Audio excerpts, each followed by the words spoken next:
हर साल एक ऐसा दिन आता है जिस दिन न सिर्फ पाकिस्तान की सरकार और पाकिस्तान की आर्मी बल्कि पाकिस्तान का बच्चा बच्चा अपना मुंह छुपाता है, खासकर सोशल मीडिया साइट्स के ऊपर। क्योंकि इस दिन ट्विटर, फेसबुक और इंस्टाग्राम के ऊपर भारत के लोग पाकिस्तानियों को ऐसा ट्रोल करते हैं कि उनकी आंखों से आंसू निकल आते हैं। हम बात कर रहे हैं 16 दिसंबर की। ये तो हम सबको पता है कि साल 1971 में भारत ने ईस्ट पाकिस्तान को बांग्लादेश बना दिया था। बांग्लादेश तो खैर भारत का ही एहसान भूल ही गया है, लेकिन इस बार भारत पाकिस्तान के साथ साथ बांग्लादेश के एहसान फरामोश लोगों को भी ये याद करवाएगा। साल 1971 में जब भारत ने ईस्ट पाकिस्तान के ऊपर हमला किया था तो पाकिस्तान आर्मी ने भारत की सेना के सामने हथियार छोड़कर घुटने टेक दिए थे।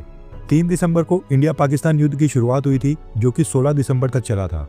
और 16 दिसंबर के दिन पाकिस्तान की ईस्टर्न कमांड के कमांडर जनरल नियाजी ने इंडियन आर्मी के general officer commanding in chief Jagdeep Singh Arora के सामने इंस्ट्रूमेंट ऑफ सरेंडर साइन किया था। पाकिस्तान सेना के 93,000 सैनिकों ने हथियार गिरा दिए थे।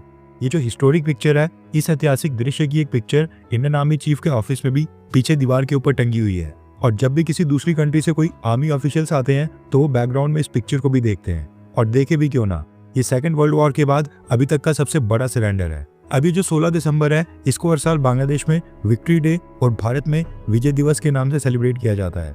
आज 13 दिसंबर है और 3 दिन के ठीक बाद एक बार फिर से भारत विजय दिवस सेलिब्रेट करेगा, जिसकी तैयारियां ऑलरेडी स्टार्ट हो गई हैं।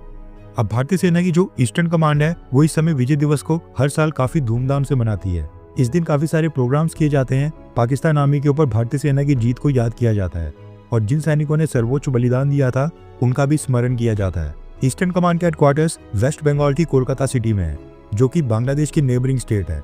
इसलिए भारतीय सेना की ईस्टर्न कमांड विजय दिवस को सेलिब्रेट करने के लिए हर साल बांग्लादेश को निमंत्रण भेजती है, यानी कि बांग्लादेश के ऑफिशियल्स को भी प्रोग्राम्स में इन्वाइट किया जाता है।